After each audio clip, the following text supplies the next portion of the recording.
Have you noticed how an ever-growing corner of online culture is locked in an arguably performative obsession with Fyodor Dostoevsky? But why him, of all people?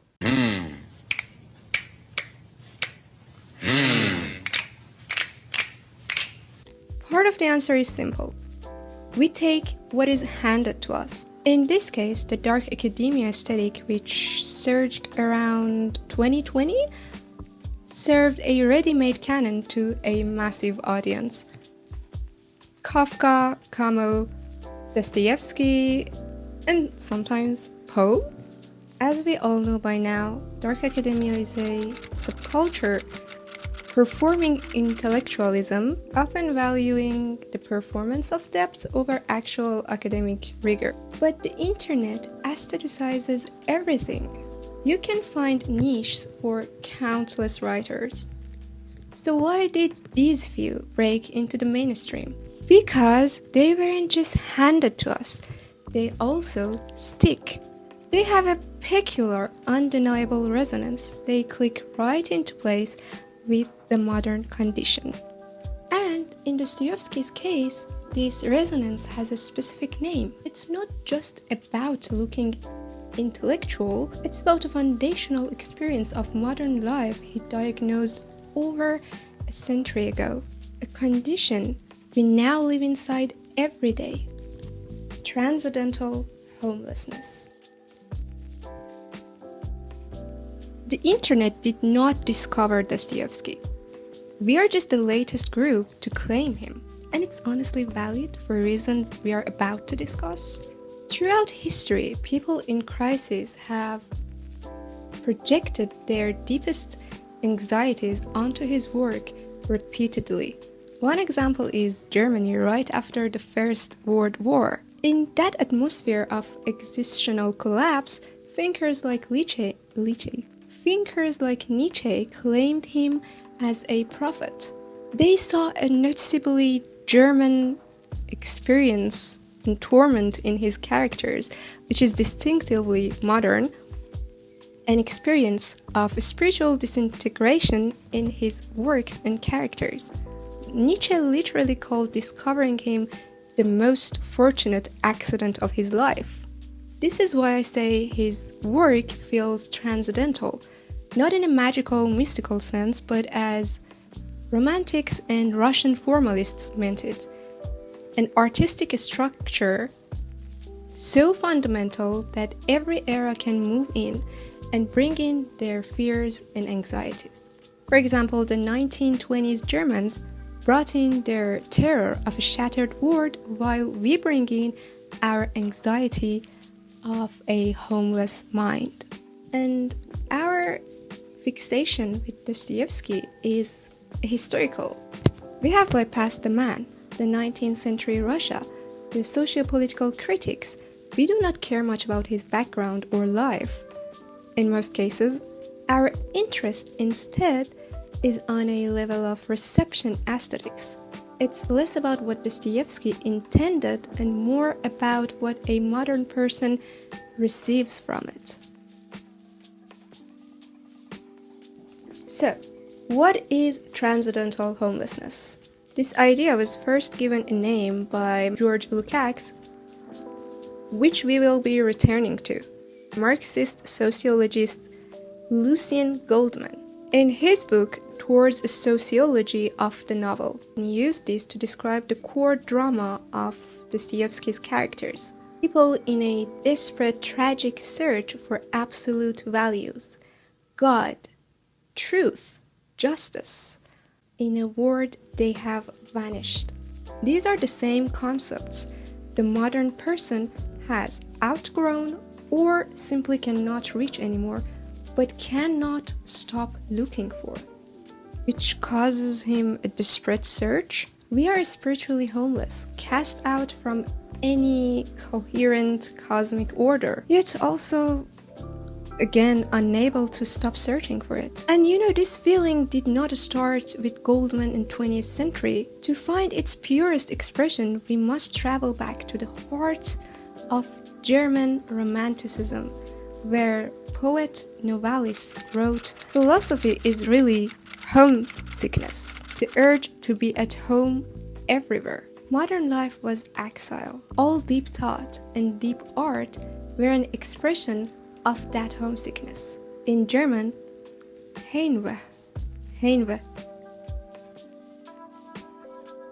Heimweh? So what Goldman later theorized, Novalis felt as a poetic longing. And Dostoevsky was the artist who took that ache and gave it a human face. His characters are homesick for a cosmic order that doesn't seem to exist anymore. This is literally the lived psychic reality of the internet age. The online self is essentially homeless. We construct identities across platforms. A critic on X, a professional on LinkedIn, a curator on Instagram, but we are never really and fully at home in any of them. The internet did not invent transcendental homelessness. It put Novalis' homesickness into use, turning a philosophical condition into a default user experience. Dostoevsky resonates because he dramatizes the very homesickness our digital lives are built on. He gave it faces, several faces again, in fact. And his characters are archetypes of our homeless online selves. So now that we've diagnosed the sickness and chose our poet of homesickness, Dostoevsky, another question raises, why him and not another titan of realism standing right next to him, for example, Leo Tolstoy? The answer lies in a choice between two kinds of realism and two kinds of demand they place on us. Tolstoy is a master of critical realism. His novels present a vast, coherent social world. For example, in War and Peace, you see history, you see class. You see social forces moving like a machine, and the individuals are parts of that machine. This kind of realism gives you the whole picture. And with the whole picture comes the ability to judge. So you see causes, you see effects, you see the need or the necessity to change. It presents a world that can be understood, therefore it can also remind you of the necessity of a transformation. And the internet psyche is not ready to face that, and honestly cannot even stand it. Tolstoy's Mirror reflects back a demand for meaningful action in an objective reality.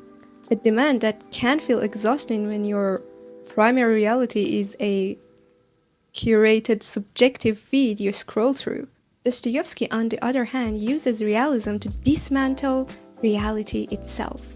He doesn't paint a social canvas, he actually paints a psychological civil war instead. Through polyphonic structure and psychological depth, he dissolves the objective world into subjectivities, into voices, ideologies, and raw nerves, which actually makes him a forerunner to modernists like Kafka and Joyce. Now, the Marxist critic George Lukács actually argued that this shift from social totality into subjective chaos is actually a form of surrender. By making alienation an internal aesthetic experience, modernism denies reality. Instead of critiquing it, it neutralizes the broken world. And here is the uncomfortable truth. This is exactly why the internet clings to Dostoevsky. It does not offer us Tolstoy's tiresome call to change the world. Instead, he actually offers us a sanctuary from that responsibility. In his universe, our internal chaos, the sheer sense of being lost, is not a flaw to be fixed. He aestheticizes our alienation. So in a Lukácsian sense, this obsession may be a quiet admission. We are not ultimately seeking a guide to lead us out of the underground. We are commissioning a poet to make that underground feel like home.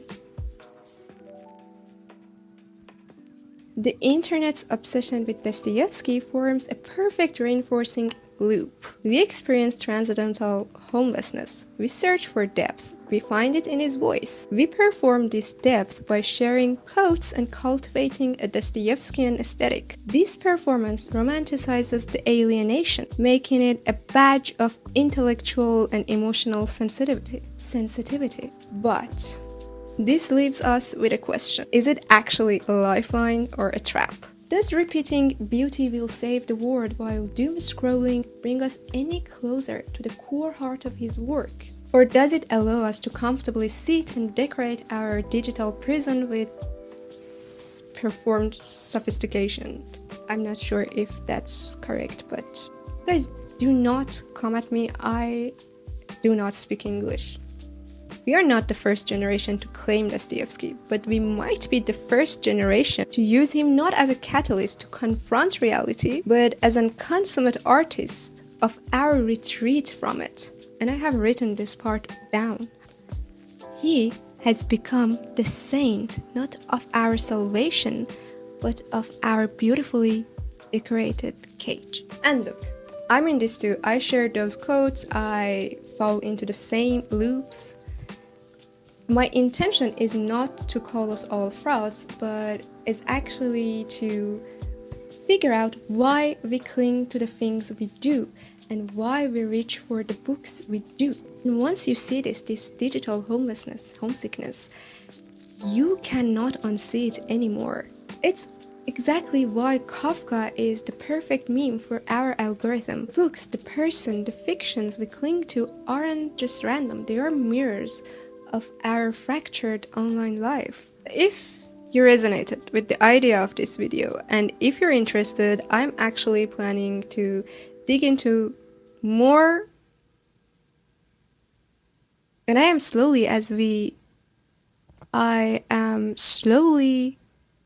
losing my vocabulary, so this video ends in here. Thank you for watching and see you next time.